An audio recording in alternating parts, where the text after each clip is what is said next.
पिछले 4 से 5 महीनों में इंडिया के इकोनॉमिक नंबर कोई बहुत ज़्यादा प्रॉमिसिंग नहीं दिख रहे हैं। हमारी जीडीपी ग्रोथ रेट अनएक्सपेक्टेडली कम निकल करके आई।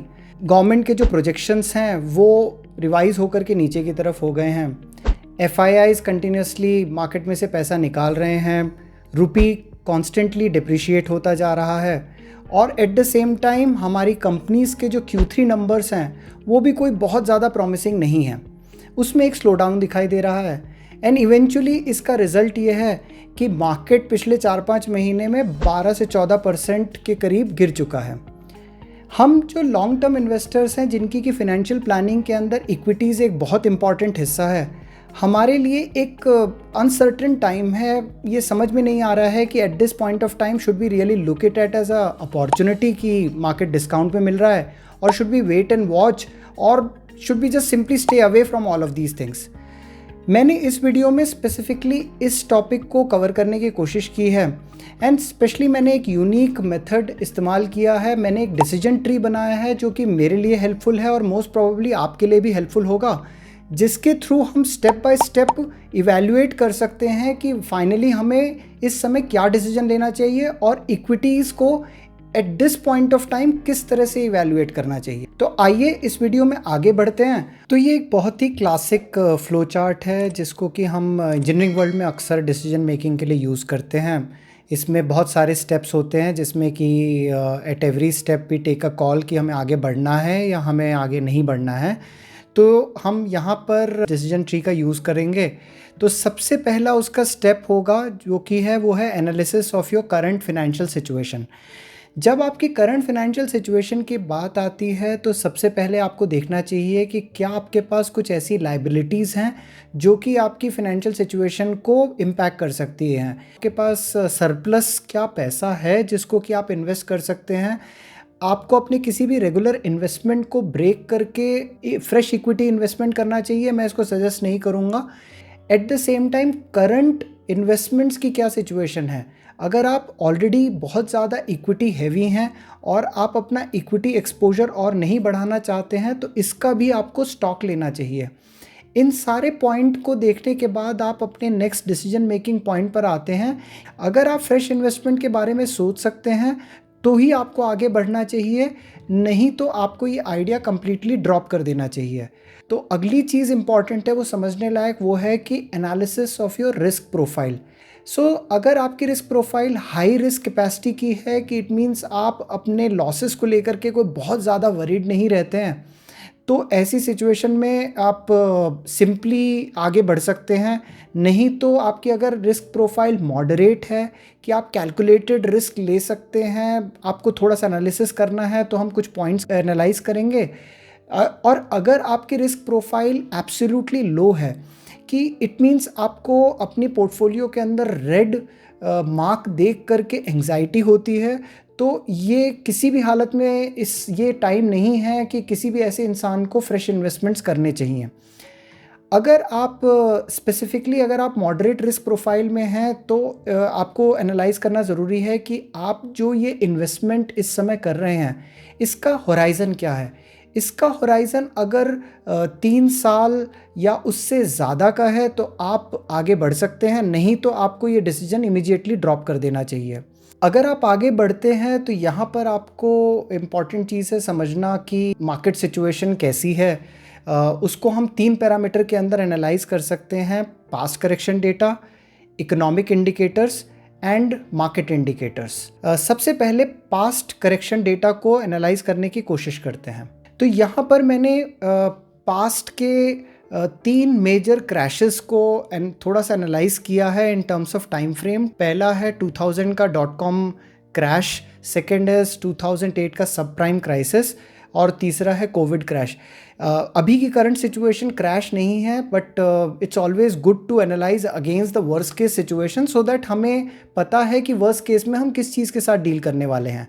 अगर हम सबसे पहले .com क्रैश के बारे में बात करेंगे तो उस समय क्रैश का ड्यूरेशन काफ़ी लंबा चला था। मार्केट लगभग 50% से ज़्यादा करेक्ट हुआ, बट उसके बाद जब रिकवरी शुरू हुई, बॉटम से अगर हम रिकवरी देखते हैं तो लगभग वो पीरियड 2 साल का था, और उस रिकवरी के अंदर लगभग 100% गेन जिसने भी इन्वेस्ट किया उसको मिला होगा।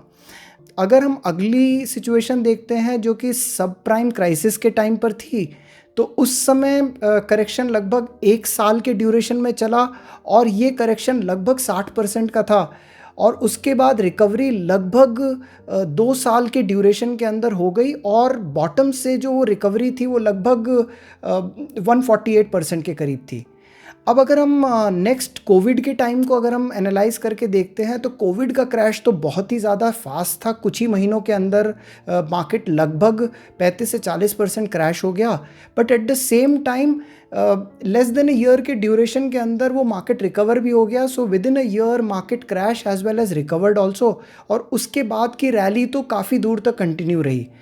यहाँ पर मैं स्पेसिफिकली जो स्मॉल करेक्शंस हैं 10 से 12% के, कई बार आपको ऐसे देखने को मिलेंगे, उनको मैं एनालाइज ही नहीं कर रहा हूँ। वहाँ पर तो immediately with in few months recovery हो चुकी थी।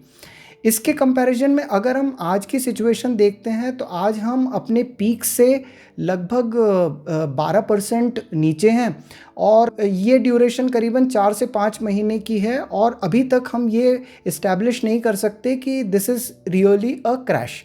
सो इवेंचुअली इस डेटा के एनालिसिस से हमें एक बात ये ज़रूर समझ में आती है कि कोई भी क्रैश रिकवरी उसका 2 साल से ज़्यादा कभी भी नहीं लगी है, और ये ड्यूरेशन जो है एक्सेप्ट .com बबल को देखा जाए तो ये 3 साल के ड्यूरेशन के अंदर ही रिकवरी पूरा क्रैश से लेकर के रिकवरी तक हो जाता है। अब हम अगले पॉइंट पर जाते हैं जो कि है सम ऑफ द इकोनॉमिक इंडिकेटर्स। सो पहला इकोनॉमिक इंडिकेटर जो हम देखने की कोशिश करते हैं वो है हमारा जीडीपी ग्रोथ।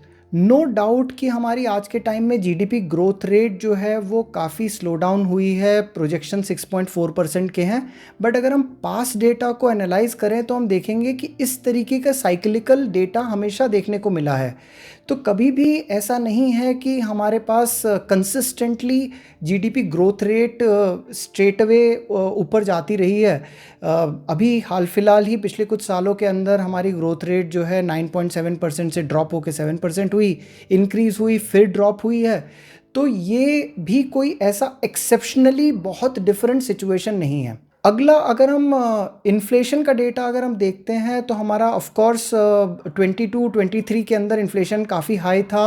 उसके बाद इन्फ्लेशन जो है काफ़ी रीज़नेबली मैनेज होने लगा है, और अगर देखते हैं कि पिछले कुछ महीनों से इन्फ्लेशन जो है 6% के नीचे ही चल रहा है, जो कि एक काफ़ी हद तक एक बहुत बड़ा रिलीफ है।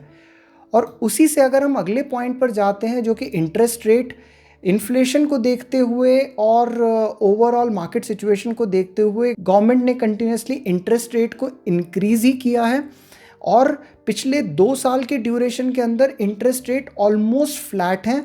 तो इससे ज़्यादा इंटरेस्ट रेट इंक्रीज़ होने की तो कोई पॉसिबिलिटी नहीं है, but at the same time there is a decent possibility कि इंटरेस्ट रेट को गिराया भी जा सकता है। अगला डेटा अगर हम देखते हैं FIIs एंड DIIs की ट्रेडिंग एक्टिविटी, अगर स्पेसिफिकली जैन मंथ के अगर हम देखते हैं, जिसमें कि काफ़ी हद तक करेक्शन देखने को मिला, कि नो डाउट जो डेटा है वो करेक्ट है कि FIIs कंटिन्यूअस सेल कर रहे हैं, उनका नेट सेलिंग है। बट इंटरेस्टिंग पॉजिटिव एस्पेक्ट ये है कि डोमेस्टिक इन्वेस्टर्स जो हैं, जो कि हमारे म्यूचुअल फंड्स हैं, लार्ज फंड हाउसेस जो इन्वेस्ट करते हैं इंडिया के, वो नेट बायर्स हैं, और उनकी जो नेट परचेजेस है वो FIIs की सेलिंग से ज़्यादा ही रही है। सो दैट क्लियरली टेल्स कि हमारे डोमेस्टिक इन्वेस्टर्स को इंडिया की ग्रोथ स्टोरी पर काफ़ी हद तक भरोसा है। इसके बाद हम अगला मार्केट इंडिकेटर्स की अगर तरफ आएंगे, तो जो पहला मार्केट इंडिकेटर हम देखते हैं वो है हमारा PE of the market. PE is basically price against the earning, और अगर पिछले 10 साल का मीडियन डेटा देखते हैं तो लगभग 23.5 है, और आज के टाइम में हम लगभग 20.8 के करीब हैं, जो ये बताता है कि हमारा प्राइस थोड़ा डिस्काउंटेड रेंज में है। इसके अलावा हम अगला अगर एक मार्केट पैरामीटर देखते हैं जो कि अर्निंग पर शेयर, तो अगर लॉन्ग टर्म डेटा देखेंगे तो ये लगातार बढ़ता रहा है, बट पिछले कुछ महीनों से ये कंटिन्यूसली फ्लैट है, जिसकी वजह से मार्केट में सेंटिमेंट्स कोई बहुत ग्रेट नहीं है। बट अगर हम इसको केयरफुली देखते हैं तो ये गिरा नहीं है, ये फ्लैट है, और रिसेंटली थोड़े से पॉजिटिव नंबर्स भी आने शुरू इसके अंदर हो गए हैं, जबकि मार्केट कंटिन्यूसली ड्रॉप हो रहा है। इसका मतलब ये है कि मार्केट उसके कंपैरिजन में थोड़ा सा स्ट्रॉन्गर रिएक्ट कर रहा है compare to whatever that is coming out from the results. So इन सब पैरामीटर्स को देखते हुए हम अगला डिसीजन ये ले सकते हैं कि क्या इस समय इस कंट्री के फंडामेंटल्स ओके हैं, एंड मोस्ट इम्पॉर्टेंटली क्या ये सारे पॉइंट जिसके बारे में हम बात कर रहे हैं ये क्या अनकंट्रोलेबल इंस्टेंसेस हैं या ये ऐसे इंस्टेंसेस हैं जो कि हमारे गवर्नमेंट के कंट्रोल में है, वो चाहें तो इसके लिए कोई ना कोई स्टेप ले सकते हैं। अगर हमें ऐसा लगता है कि ऐसा है तो हम आगे बढ़ सकते हैं, नहीं तो हमें क्लियरली इस समय ही ये डिसीजन ड्रॉप कर देना चाहिए कि हम आगे नहीं बढ़ना चाहते हैं। अगर अगला स्टेप है क्या इस समय मार्केट का वैल्यूएशन अट्रैक्टिव है, जो हमने ईपीएस और पीई का डेटा देखा उसके हिसाब से ये लगता है कि ये डिसेंट वैल्यूएशन है, इसमें हम अभी इन्वेस्ट करना शुरू कर सकते हैं, तो हमें आगे बढ़ना चाहिए। नहीं तो हमें इस समय वेट करना ज़रूरी है कि हम इससे बेहतर एंट्री पॉइंट हमें कब मिल सकता है।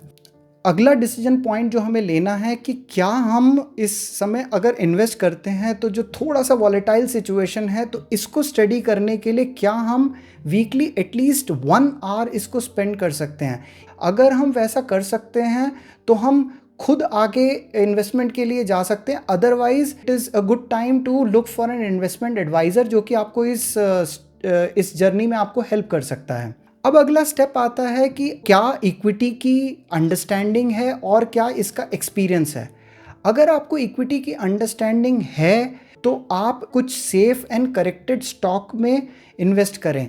देर are multiple ways by which you can find out these safe stocks. Screener एक बहुत अच्छा मेथड होता है जिसके थ्रू आप वेरियस फिल्टर्स लगा करके आप ये देख सकते हैं कौन सी कंपनी 20 से 25% तक करेक्टेड है और उनमें क्या इन्वेस्ट करना अच्छा होगा, सारे पैरामीटर्स को देख करके। बट अगर आपको ये लगता है कि ये अंडरस्टैंडिंग अभी आपके पास उतनी नहीं है और ख़ासकर ऐसे इन्वायरमेंट में तो आप नहीं रिस्क लेना चाहेंगे, तो it is better to do this investment in the form of Nifty ETFs जो कि एक्सचेंज ट्रेडेड फंड्स हैं, या फिर निफ्टी 50 इंडेक्स फंड्स जो कि म्यूचुअल फंड्स हैं जो कि कम्प्लीटली निफ्टी को मिमिक करते हैं। ये बहुत अच्छे ऑप्शंस होंगे क्योंकि आज के टाइम में अगर आप देखते हैं तो निफ्टी लगभग 12 से 13% ड्रॉप्ड है। It means eight this point of time अगर आप एंट्री करेंगे तो लगभग 13 से 14% रिटर्न जो है वो मोर और लेस गिवन है, क्योंकि जहाँ से मार्केट गिरना शुरू हुआ था वहाँ तक वापस आना, looking at all of these past parameter जो हमने स्टडी किए हैं, वहाँ तक आना तो काफ़ी हद तक ऑब्वियस सिचुएशन हमें दिखती है। बट फिर भी मैं आपको ये कहूँगा कि अगर आपको ये सारे इन्वेस्टमेंट्स करने हैं तो ये इन्वेस्टमेंट्स करने के लिए आपको एक बार में ये सारा पैसा जो भी आपके पास सरप्लस मनी है वो नहीं करनी चाहिए। It should be done in tranches. 3 या 4 ब्लॉक्स बनाइए, उसमें एक स्टेप के अंदर आप उसमें इन्वेस्ट कीजिए। Wait and watch and see how exactly market responds. हो सकता है मार्केट इसके बाद 4 से 5% और गिर जाए तो शायद उस समय आप और इन्वेस्ट करना चाहें। तो इस सारी सिचुएशन को इवैल्यूएट करते हुए स्टेप बाय स्टेप आपको इसमें इन्वेस्ट करना चाहिए। अगर आपको ये वीडियो पसंद आया तो प्लीज़ इसे लाइक कीजिए, मुझे वाकई में इंस्पिरेशन मिलती है और भी ऐसे वीडियो बनाने के लिए। और अगर आपको मेरा कंटेंट पसंद आ रहा है तो प्लीज़ मेरे चैनल को सब्सक्राइब कीजिए जिससे कि फ्यूचर में आने वाले कंटेंट को आप देख सकते हैं।